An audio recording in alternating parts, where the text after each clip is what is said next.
Thank you for joining me. I am Kimberly Howard, and I work for Kentucky Autism Training Center.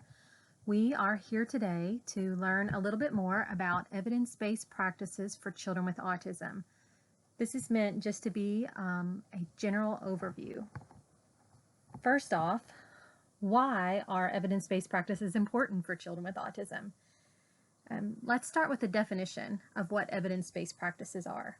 An evidence-based practice is an instructional intervention, procedure, or a set of procedures for which researchers have provided an acceptable level of research that shows that the practice produces positive outcomes for children and youth or adults with autism spectrum disorder. And in this case, these practices go up to about age 22.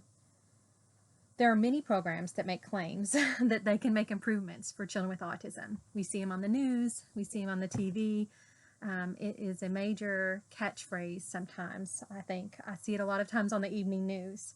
But what we find out when we do a bit of research is that those programs do not have any, very limited or any evidence to back up what they say. And so this leads to a lot of confusion for parents and for school staff on what direction to go in when deciding on program planning for our students with autism spectrum disorder.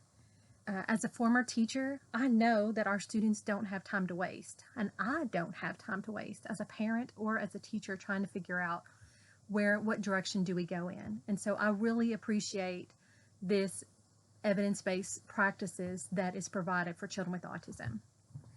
It gives me a great place to start when I am program planning.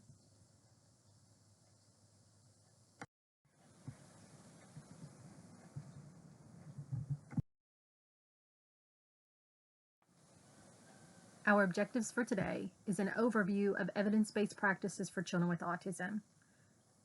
We will also provide some resources to help select the appropriate evidence-based practice, and participants will leave with the ability to use the evidence-based practice matrix in their setting.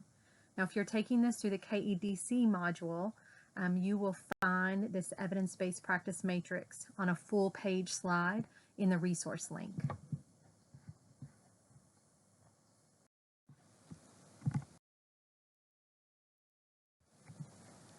This is the evidence-based practices for children, youth, and young adults with autism. This is from the National Clearinghouse on Autism Evidences and Practices team at the Frank Porter Graham Child Institute. This report was released in spring of 2020, and it is a literature review looking at intervention opportunities that were behavioral, clinical, developmental, and educational in type. And they also looked at, could these interventions be utilized in a practical manner in a typical educational home, clinic, or community-based settings, which I think is really important to note. This is a review of the literature from 1990 to 2017. This review looks only at focused interventions. A focused intervention is designed to address a single skill or goal of the learner with autism. Focused intervention has a specific definition to address the learner outcome. On that note, you should also know that it excluded comprehensive treatment models. So comprehensive treatment models are sets of practices designed to achieve broad learning or developmental impact on the core features of autism. And comprehensive treatment models tend to be all-encompassing, looking at a much broader scope than a single-based intervention. So an example of a comprehensive treatment model is TEACH, or the Early Start Denver model for young children with autism. Those are both great practices, and they both have a lot of evidence to back them up, but those type of practices, comprehensive treatment models, will not be included in this report.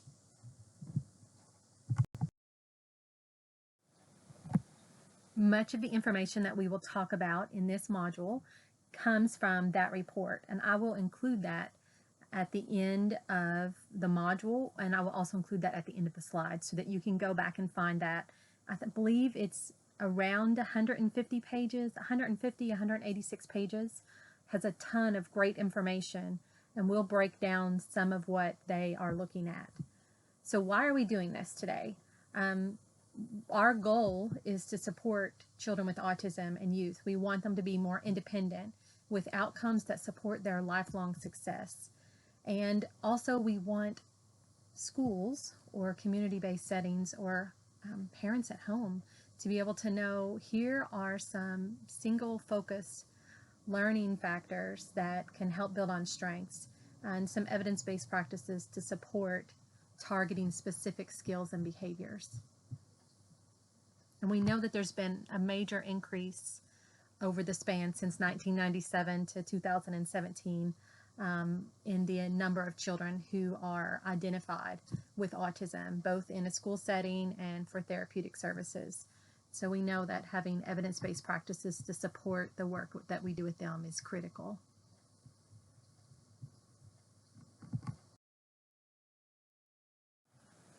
Why is this important? The Centers from Disease Control tells us that 1 in 54 8-year-old children were identified with autism spectrum disorder in 2016. Now that's based on tracking within 11 states in the United States, and those are Arizona, Arkansas, Colorado, Georgia, Maryland, Minnesota, Missouri, New Jersey, North Carolina, Tennessee, and Wisconsin. Those states are supposed to represent states across the United States. So they say that they can take an average number and give you the average for across the United States. Now we know that that number can vary from state to state. Some states will have a higher rate of autism and some states may have a little bit lower rate of autism. What that tells us is that in the next decade, the Centers for Disease Control tells us that they estimate that there'll be around 707,000 to 1,116,000 teens who will enter adulthood and age out of school-based autism services. So they're going to become adults and go out into the world.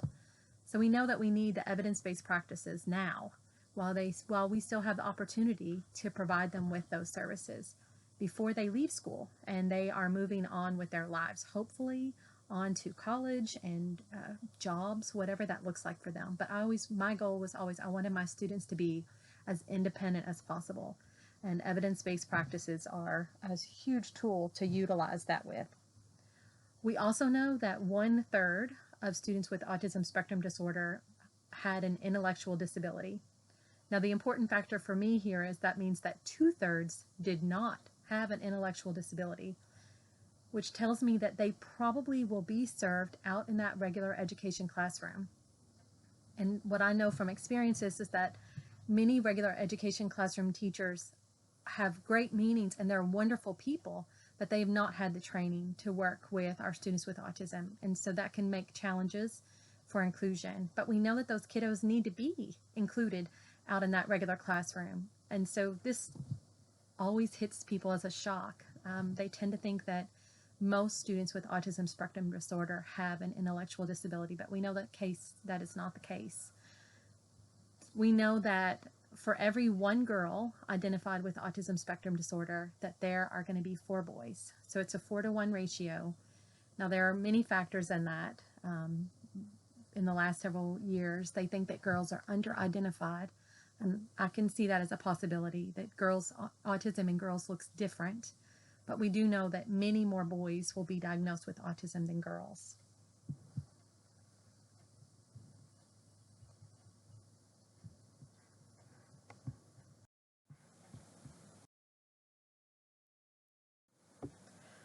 This image is taken directly from the report that we talked about just a few minutes ago. It is on page 50 if you would like to find that. This is the flow of how we get this information from intervention research, the very first bubble, all the way down to the people who actually work in the field so that we get maximum impact for our learners with autism. One of the goals of my job is to bridge the gap between quality research information down to the classroom practitioner. So our classroom setting, our home setting, our community setting. We want to get this information into the hands of the professionals who need it as soon as possible. And we know that there's some lag time between intervention research and we find this new evidence-based practice and the time that we can get it into the hands of the people who need it. So this work is very important.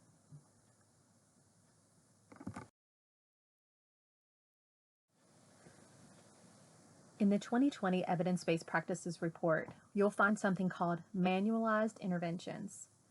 Some of the previous evidence-based practices were merged or reconceptualized, even though they had enough evidence-based research to be considered their own evidence-based practice category. 4 of the previous focus practices identified as evidence-based practices have been merged into other categories. And I'm going to list them out for you. Scripting is now moved into visual supports. Structured playgroups was encompassed within peer-based instruction and intervention. This evidence-based practice category was re-envisioned to include adult-mediated interventions with peers and peer-based interventions. Pivotal response training was moved into naturalistic interventions category, and PECS, or Picture Exchange Communication System, was moved into augmentative and alternative communication.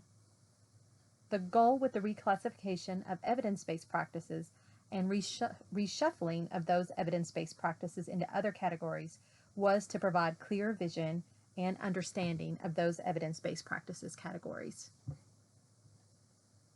So if you're familiar with some of the previous reports, don't be shocked to see some of that reshuffling. I think that overall it will help us in the long run to have a little bit more broad categories.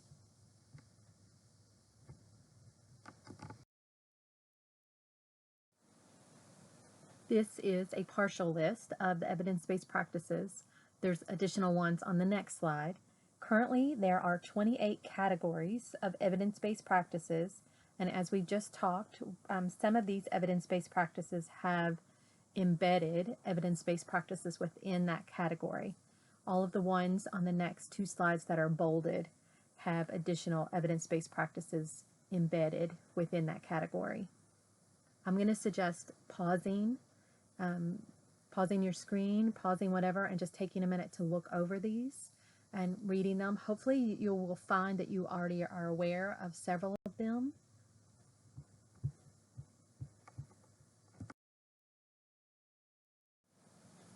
This slide is just a continuation of the evidence-based practices. I'm going to once again just suggest pausing and taking a minute to look over them and see which ones you know, which ones you're aware of. I will note that sensory integration is a very specific program in this evidence-based practice. So it's not the general sensory integration that I would necessarily consider, but a licensed program.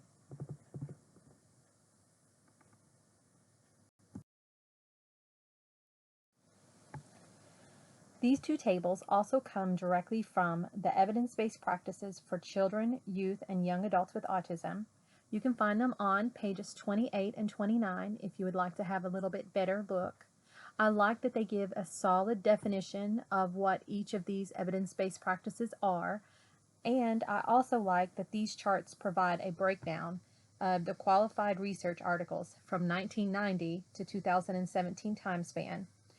They found 972 acceptable articles that were then reviewed that met the standards to ensure quality information is provided out to our audience, essentially. Hopefully parents and teachers and community partners.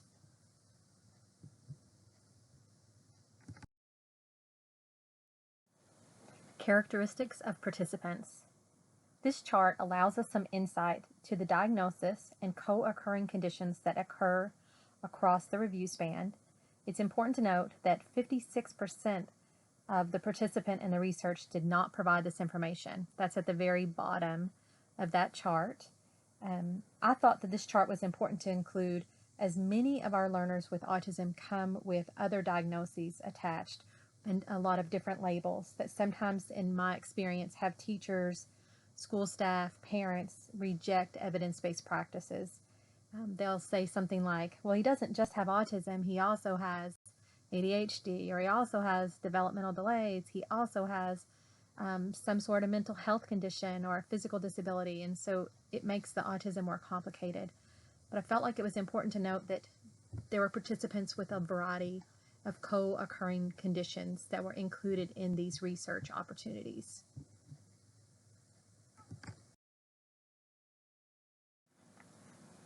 This chart shows the age range of the participants in the research study. You can see that it ranges from birth to ages 22, with the majority of participants falling in the category of 3 to almost 12-year-old range.